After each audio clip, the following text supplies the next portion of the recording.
नमस्कार साथियों, स्वागत है आप सभी का अंकित इंस्पायर मीडिया पर। मैं हूं अंकित अवस्थी। आप हैं मेरे साथ में आज एक ऐसे सेशन पर चर्चा करने के लिए जिसके बारे में चर्चा आज पूरा देश कर रहा है। 6 साल से जिस घड़ी का आप सभी को इंतजार था, यानी कि सुप्रीम कोर्ट डीमोनेटाइजेशन के बारे में क्या बोलेगी, किस प्रकार से किस दिशा में बातें जाएंगी, उन विषय पर सुप्रीम कोर्ट का क्या रहा फैसला, कौन पार्टी खुश हुई, कौन सी पार्टी दुखी हुई, क्या इस देश में इस सुप्रीम कोर्ट के फैसले से कुछ बदल जाएगा या कानूनी रूप से सुप्रीम कोर्ट के ऊपर कोई कड़ा पहरा आएगा, ये सारी बातें आज के सेशन में जानेंगे। लेकिन इस सेशन को शुरू करने से पहले जरूरी जानकारी मैं आपको बता दें कि आज जरूरी बातों पर ध्यान दिला देते हैं। साथियों, आपके सामने हम एक न्यूज की कटिंग दिखा रहे हैं जिसमें आप केवल इतना सा देख लें कि ट्विटर पर इस समय ट्रेंड कर रहा है डीमोनेटाइजेशन। डीमोनेटाइजेशन के साथ साथ सुप्रीम कोर्ट भी है, 3 जगह एक ही न्यूज न्यू ईयर के बाद में ट्विटर पर टॉप ट्रेंड पर है। दैट मींस कुछ तो सुप्रीम कोर्ट ने बड़ा किया है, बताएंगे। लेकिन क्या आपको याद है, आज से 3 हफ्ते पहले मैंने एक वीडियो किया था जिसको मिलियंस ऑफ पीपल ने देखा है, और वीडियो था कि नोटबंदी पर सुप्रीम कोर्ट ने आरबीआई को फटकार लगाते हुए कहा था कि we won't sit with folded hands, यानी कि हम हाथ बांधकर नहीं बैठे रहेंगे। किस विषय पर कहा था? तो हमने आपको जब सेशन किया था उस दौरान यह पॉइंट आउट किया था कि सुप्रीम कोर्ट अपना जजमेंट जो है वो रिजर्व रखेगी, यानी कि अपने जजमेंट को सुरक्षित रखेगी, क्योंकि आरबीआई से सुप्रीम कोर्ट ने बहुत सारे विषयों पर सवाल पूछे थे। वो विषय क्या थे? सुप्रीम कोर्ट ने आरबीआई से पूछा था कि बताइए किस कानून के आधार पर केंद्र सरकार ने अचानक नोटबंदी कर दी। क्या कानून कोई ऐसा है जो कि ये बताता है कि भारत सरकार नोटबंदी कर सकती है? नंबर दूसरा, इतना कठिन आपने डिसीजन ले लिया, क्या इतना कठिन डिसीजन लेने के लिए आपने केंद्र सरकार से कभी डिसीजन करवाया था, डिस्कशन करवाया था? तीसरा, क्या सुप्रीम कोर्ट को नहीं, क्या आरबीआई को ऐसा नहीं लगता कि इनके सेंट्रल बोर्ड ने बहुत कम समय में केंद्र के आदेश में आते हुए फैसला ले लिया? ये सारे सवाल जब आरबीआई से पूछे गए थे और आरबीआई को धमकाते हुए सुप्रीम कोर्ट ने कहा था कि हम एक एक पहलू जांचेंगे, हम आपसे वो सारी चीजें देखना चाहेंगे एक एक करके कि आपको केंद्र सरकार ने कब तो पहली बार कहा था, क्या केंद्र सरकार ने अचानक फैसला लिया था। ये सारे पहलू जांचते हुए सुप्रीम कोर्ट ने फाइनल अपना वर्डिक्ट दे दिया है। और उस वर्डिक्ट में साथियों सुप्रीम कोर्ट ने क्या कहा है? 4-1 की मेजॉरिटी से सुप्रीम कोर्ट ने कहा है डीमोनेटाइजेशन सही था।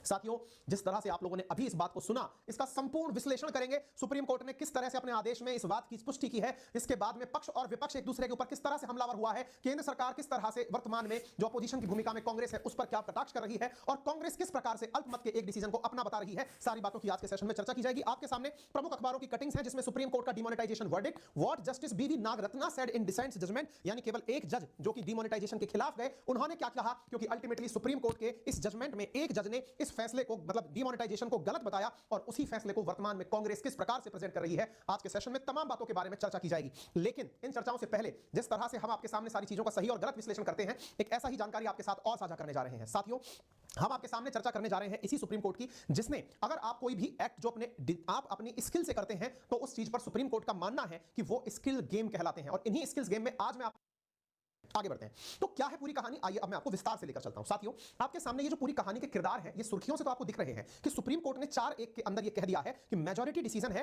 कि नॉन डीमोनेटाइजेशन सही था। लेकिन डीमोनेटाइजेशन के केस में सुप्रीम कोर्ट के जजेस ने कहा क्या है, किस तरह से सही ठहराया है, अब हम उस बिंदु की तरफ चलते हैं और आपको डे 1 से उस पूरी कहानी को सुनाएंगे जहां से डीमोनेटाइजेशन एक्सेस में हुआ था। असल में बेंच का कहना है कि 500 और 1000 नोट बंद करने की प्रक्रिया में कोई भी गड़बड़ी नहीं हुई है। अगेन सुन लीजिएगा, सुप्रीम कोर्ट ने कहा है कि इस डीमोनेटाइजेशन की प्रक्रिया में कोई गड़बड़ी नहीं हुई है, आर्थिक फैसले हैं, इन्हें पलटा नहीं जा सकता है, और यह प्रक्रिया एकदम सही थी। 5 जजेस की बेंच थी साथियों, justice Rama Subramaniam, B R. Gavai, Abdul Nazeer, AS. Bopanna और नागरत्ना। अब यहां पर यह चीज ध्यान रखिएगा, इन 5 जजेस की बेंच में से ये जो 1 2 3 4 जजेस हैं, इन 4 जजेस ने तो फैसला डीमोनेटाइजेशन के पक्ष में दिया है, यानी नोटबंदी को सही बताते हुए दिया है, और वहीं एक मैडम जो है इन्होंने इस फैसले में अपनी असहमति दर्शाई है। इन 5 में से 4 जजेस ने क्या कहा है, इनका कहना है नोटबंदी से पहले सरकार और आरबीआई के बीच बातचीत हुई थी। आप याद करिए मैंने आपसे क्या कहा था, जब आरबीआई से सवाल पूछे गए थे तो आरबीआई से पहला सवाल यही पूछा गया था कि आपको 8 नवंबर के दिन ही जानकारी दी गई थी या आपको पहले से पता था?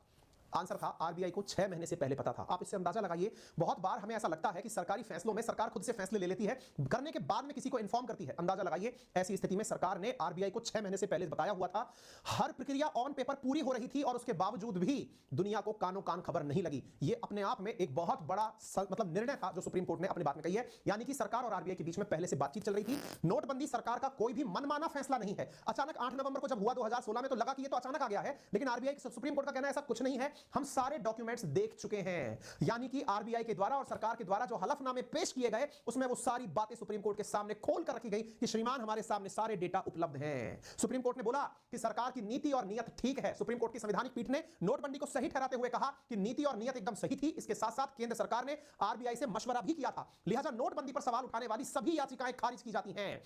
साथ में कोर्ट ने यह भी कहा कि नोटबंदी के फायदे और नुकसान के आधार पर फैसले नहीं सुनाए जा सकते। ध्यान से सुनिए साथियों, अब यहां पर दो प्रकार की बातें निकल कर आती हैं। इस घटना को अगर आप सुन रहे हो तो आप अभी से ही अब यहां पर आप एक वाद विवाद में फंस चुके होंगे। एक तो यह कि सर फिर उस नोटबंदी से जो आपका उद्देश्य था वो फुलफिल हुआ अथवा नहीं हुआ। नंबर दूसरा कि सर जो इतने सारे लोग लाइन में लगे, इतने सारे लोगों के रोजगार चले गए, इतने सारे उद्योग धंधे चौपट हो गए, बड़ी मात्रा में लोगों को किल्लत उठानी पड़ी, बड़ी सारी परेशानियां उठानी पड़ी, बहुत सारा ऐसा रोजगार जो कि दिहाड़ी पर चलता था वो सब रुक गया। ऐसी स्थिति में सरकार ने फैसला क्यों नहीं दिया, आरबीआई ने कोई फैसला क्यों नहीं सुनाया? ध्यान से समझिए, आरबीआई ने सुप्रीम कोर्ट ने जिस विषय पर बहस करके निर्णय दिया है वो कानून पर दिया है। देखिए सुप्रीम कोर्ट यहां पर जो काम फॉलो करती है वो ये है कि जिस कानून के दायरे में ये काम किया गया था वो सही था या नहीं। सुप्रीम कोर्ट ने साफ कहा है कि इसकी नीयत क्या थी और इसके परिणाम क्या निकले, इन विषयों को ध्यान में रखते हुए हम निर्णय नहीं दे सकते। अर्थात नीयत ठीक थी, ये हमने जांच लिया, परिणाम थे कि यहां से जो चीज होंगी आगे वो सब सही तरीके से हो जाएंगी और लोगों को परेशानी आएंगी या नहीं आएंगी, ये भी कैलकुलेशन में था। इस बात पर सुप्रीम कोर्ट ने क्या कहा आइए जानते हैं। जस्टिस गवई ने कंक्लूड करते हुए कहा, the purpose of the demonetisation was proper, यानी जिस उद्देश्य से इसको लाया गया था वो एकदम सही था।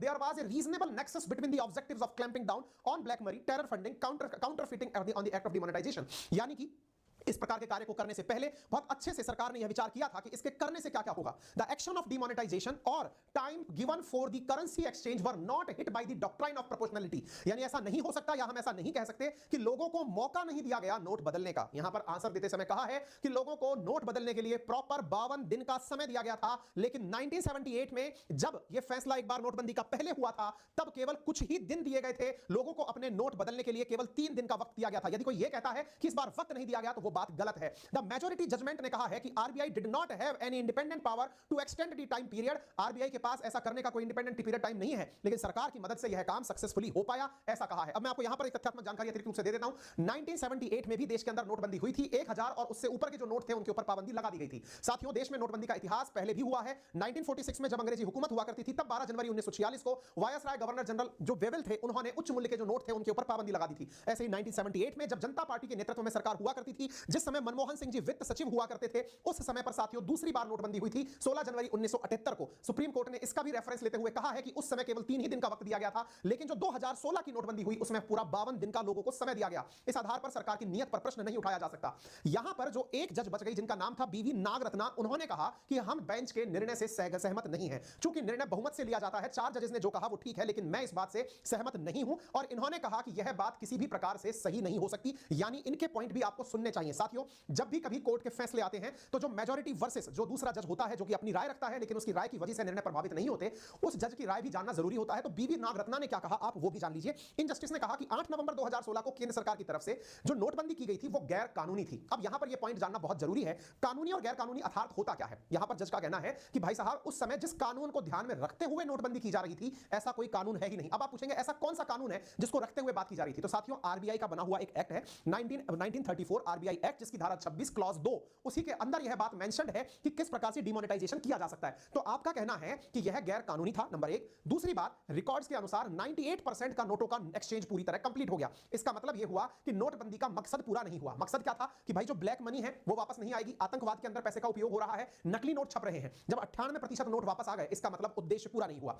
तीसरी बात इन्होंने कही कि 500 और 1000 रुपए के सभी नोटों पर बैन लगाना पूरी तरह गैर कानूनी है और यह फैसला चूंकि लिया जा चुका है अब इस बात पर कोई एक्शन हम ले नहीं सकते, लेकिन मैं अपना डिसेंट यानी कि मैं इस बात से सहमत नहीं हूं, यह बात सबको बताना चाहती हूं। और चौथा जो पॉइंट है, चूंकि नोटबंदी का मकसद सही था, सरकार ने जिस उद्देश्य से नोटबंदी करना चाही थी वो सही थी, इसमें कोई शक नहीं है, लेकिन इससे सरकार ब्लैक मनी, टेरर फंडिंग आदि पर रोक लगाना चाहती है। उस बात को अगर ध्यान से देखा जाए तो लीगल ग्राउंड पर यह बात पूरी तरह गैर कानूनी है, ऐसा बीवी नागरत्ना ने कहा। अर्थात अब यहां पर एक बात आपके समझ में आनी चाहिए, कुल 5 जज थे जिनकी संवैधानिक पीठ बनी थी, उनमें से 4 जज ने कहा कि यह बात पूरी तरह कानूनी है, एक ने कहा नहीं है। सही क्या माना जाएगा? जो 4 ने कहा, 4 ने क्या कहा? नोटबंदी कानूनी थी। परिणाम क्या निकला? परिणाम यह निकला जो भी याचिकाएं दायर की गई थी 58 की 58 याचिकाएं अब खारिज हो जाएंगी, यानी कि 6 साल से चला आ रहा संग्राम जो याचिकाओं के माध्यम से बार-बार इस मुद्दे को उठा रहा था कि क्या कानूनन रूप से वो सही था या गलत था, अब वो सारी याचिकाएं रद्द कर दी जाएंगी। आपको याद होना चाहिए प्रधानमंत्री मोदी के द्वारा जब अपने द्वारा यह अनाउंस किया गया था कि हमने नोटबंदी कर दी है, उस समय मेजर एक्शन लेने का वो ये था कि इसकी वजह से करप्शन रुक जाएगा, लेकिन फिलहाल इस घटना में क्या हुआ वो आपके सामने है। आपको आपको याद होगा 8 नवंबर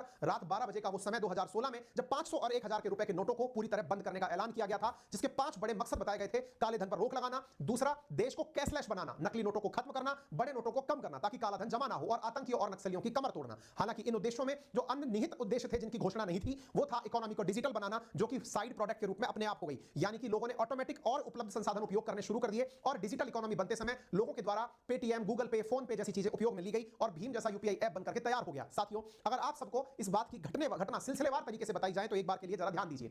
अब मैं आपको बिंदुशय यानी कि जब से घटना शुरू हुई तब से लेकर आज तक इस कहानी को सिलसिलेवार तरीके से बताता हूं। अब तक आपने क्या सुना? अब तक आप लोगों ने सुप्रीम कोर्ट का वर्डिक्ट सुना। अब इस वर्डिक्ट के पीछे की कहानी जानते हैं, अर्थात कब से यह कहानी शुरू हुई थी। आप सबको मालूम है कि वर्ष 2016 में जब डिमोनेटाइजेशन हुआ, वर्ष 2016 के अंदर ही सुप्रीम कोर्ट के अंदर लोग इस घटना के खिलाफ, फैसला के खिलाफ पहुंचने शुरू हो गए थे।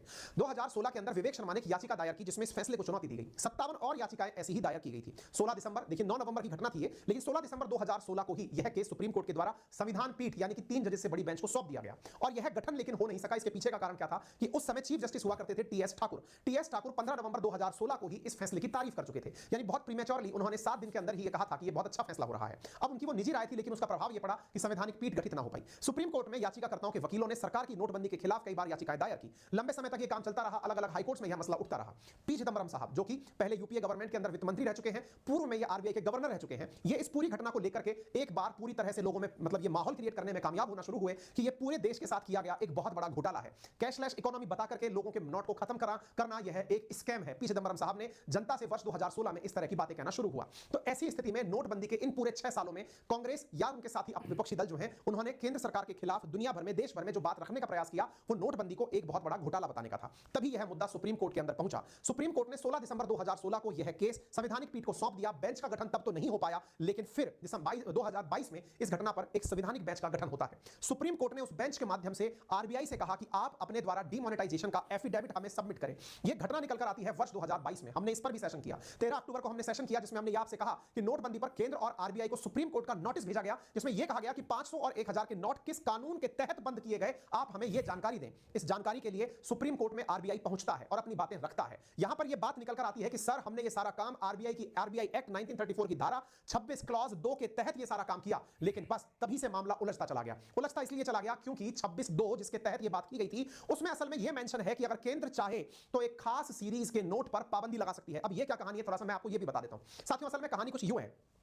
अपना जो आरबीआई का एक्ट है ना, उसके अंदर ये बात मेंशन्ड है कि अगर जैसे उदाहरण के लिए आपको मालूम है कि आरबीआई नोट की छपाई करती है, गलती से मानकर चलो कि कुछ नोट ऐसे हैं जो खराब निकल कर आ गए, तो उनको रोकने के लिए कोई कानून होना चाहिए। तो ऐसी स्थिति में आरबीआई का जो एक्ट है 1934, उसके अंदर धारा है 26 जिसका सब क्लॉज 2 कहता है कि ऐसी स्थिति में आरबीआई अपने द्वारा गठित जो मतलब डायरेक्टर्स का मंडल है या फिर सेंट्रल बोर्ड है, उसके माध्यम से केंद्र सरकार से कहकर गैजेट पेपर में एक खबर छपवा सकती है। क्या खबर? वो ये कह सकती है कि इस सीरीज से लेकर इस सीरीज तक, ये कैसे होते हैं, आपने अगर कभी नोट देखे हो तो उन सब पर नंबर लिखे होते हैं, नोट के नंबर सभी के अलग होते हैं। तो सुप्रीम कोर्ट से कहा जा सकता है कि उन नंबरों को, माफी चाहेंगे, केंद्र सरकार से कहा जा सकता है कि इस नंबर से लेकर इस नंबर तक के जो नोट हैं, इन्हें सब तरह से बंद कर दिया जाए। यह कार्य केंद्र सरकार गजट नोटिफिकेशन के माध्यम से जनता को बता सकती है। सामान्यतया यही प्रावधान है। बवाल भी इसी प्रावधान पर हो रहा था। प्रावधान में जो मैंने आपको अभी लाइन बोली कि एक सीरीज के नोट पर पाबंदी लगाई जा सकती है, मसला भी यहीं अटका हुआ था कि केवल आरबीआई केंद्र सरकार को एक नियत कैटेगरी के नोट ही बंद करने की कह सकता है। फिर 500 और 1000 के सारे नोट कैसे बंद हो गए?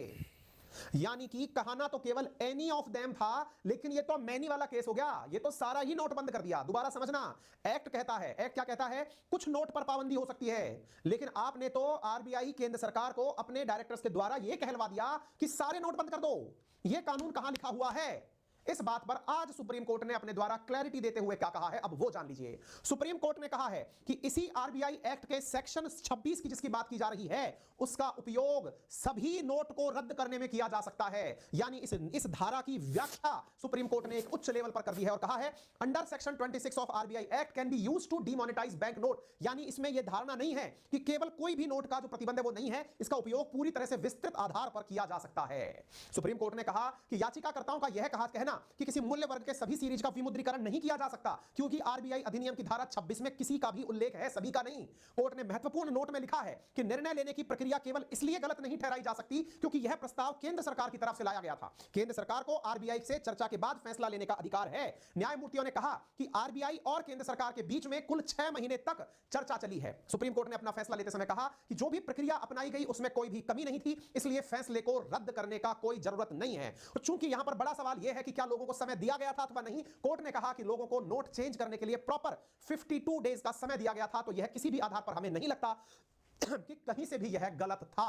इस प्रकार से आरबीआई ने सुप्रीम कोर्ट ने आरबीआई और केंद्र के द्वारा लिए गए इस पूरे फैसले को सही ठहरा दिया है। इसका अर्थ यह निकला कि जो सेक्शन 26 ऑफ आरबीआई एक्ट 1934 है, उसे भविष्य में सभी प्रकार के नोट पर नोटबंदी के लिए उपयोग में लिए जाने लायक पढ़ा जा सकेगा। यानी कि अब यहां पर महत्वपूर्ण तथ्य जो निकल कर आता है वो यह है कि नोटबंदी पर सुप्रीम कोर्ट के द्वारा जो आरबीआई को फटकार लगाई गई थी कि हमें आप डेटा दो कि आपने चर्चाएं की थी या नहीं, इसका मतलब यह हुआ कि सुप्रीम कोर्ट ने पूरी तरह संतुष्टि के बाद जब आरबीआई के द्वारा पूरी तरह से एफिडेविट और यह जानकारी दे दी गई हो कि हमारे और केंद्र के बीच में प्रॉपर 6 महीने तक चर्चा चली है। और साथियों, इंटरेस्टिंग बात यह है कि अगर यह वाकई में 6 महीने तक चर्चा चली है और किसी को कानो कान पता नहीं चली है, तो लेवल ऑफ सीक्रेसी का अंदाजा आप इसी बात से लगा सकते हैं कि यह मिशन वाकई में बहुत ज्यादा तरीके से सीक्रेटली प्लान किया गया था। यह शायद वैसे ही है जैसे भारत ने सर्जिकल स्ट्राइक को बहुत सीक्रेट तरीके से प्लान किया था, जिसकी कानो कान किसी को खबर नहीं लगी थी। लेकिन हां, अगर कोई सर्जिकल स्ट्राइक को भी कोर्ट में जाकर चैलेंज करे तो संभव है कि रक्षा मंत्रालय अपने द्वारा वो डॉक्यूमेंट भी बंद लिफाफे में सुप्रीम कोर्ट को पेश कर सकता है कि साहब ये देख लो, पूरी तरह से हमने तो उस समय भी सारी बातें ऑन पेपर की थी, लेकिन लोगों तक यह बात लीक ना हो जाए क्योंकि बात बहुत ही महत्वपूर्ण थी। तो ऐसी स्थिति में इन बातों को पब्लिक पहले नहीं किया जाता। जहां पर एक और मैडम का कहना है, नागरत्ना मैडम का, कि साहब इस बात को केवल और केवल गैजेट नोटिफिकेशन के माध्यम से करने के स्थान पर संसद से कानून बना के करना चाहिए था। इस बात को चारों जजेस ने रद्द कर दिया है। उन्होंने कहा है अगर संसद ही कानून बना देती, स्वाभाविक सी है, ये बात आप भी अपने लेवल पर समझे, जजेस ने आपस में क्या कहा वो तो हमको क्या ही पता होगा, लेकिन कॉमन सेंस है कि अगर इस बात पर कानून बनता कि हां भाई 5 तारीख के बाद में भविष्य में 500 और 1000 के नोट बंद हो जाएंगे, ऐसी स्थिति में तो जनता पूरी तरह पहले ही अवेयर हो जाती, पहले ही प्रतिक्रियाएं आ जाती, तो जो उद्देश्य लेकर के काम करना शुरू किए थे वो तो बनने से पहले ही पिट जाता, नेगेटिविटी पहले ही बाहर निकल कर आ जाती। खैर, अब जो भी हुआ वो आपके सामने है, लेकिन अब इसके बाद में सुप्रीम कोर्ट के डिसीजन के परिणाम स्वरूप अब बीजेपी जो है वो इस डिमोनेटाइजेशन के वर्डिक्ट पर कांग्रेस को घेरना शुरू कर चुकी है। अब बीजेपी के जो नेता हैं उनके द्वारा अपने द्वारा मैसेज किए जा रहे हैं कि ऐसी स्थिति में जब कांग्रेस के द्वारा मिस इंफॉर्मेशन के कैंपेन चलाया गया, प्रोपेगेशन चलाया गया, प्रोपेगेंडा चलाया गया कि किस प्रकार से ये काम गलत है लोगों को कहा गया, यहां पर सभी लोगों की बड़ी मात्रा में मैसेज निकल कर आ चुके हैं। अब सब लोग अपनी बात आने के बाद तो प्रचार करेंगे ही। अब बड़ा सवाल बनता है कि पी चिदंबरम साहब ने क्या कहा, क्योंकि पी चिदंबरम साहब ने इस बात को सुप्रीम कोर्ट के अंदर वकील के रूप में रखा है, क्योंकि एक्चुअली क्या है, पी चिदंबरम साहब गवर्नर भी रह चुके हैं आरबीआई के और वित्त मंत्री भी देश के रह चुके हैं। ऐसी स्थिति में इन्हें कानूनी प्रक्रियाएं पूरी पता है।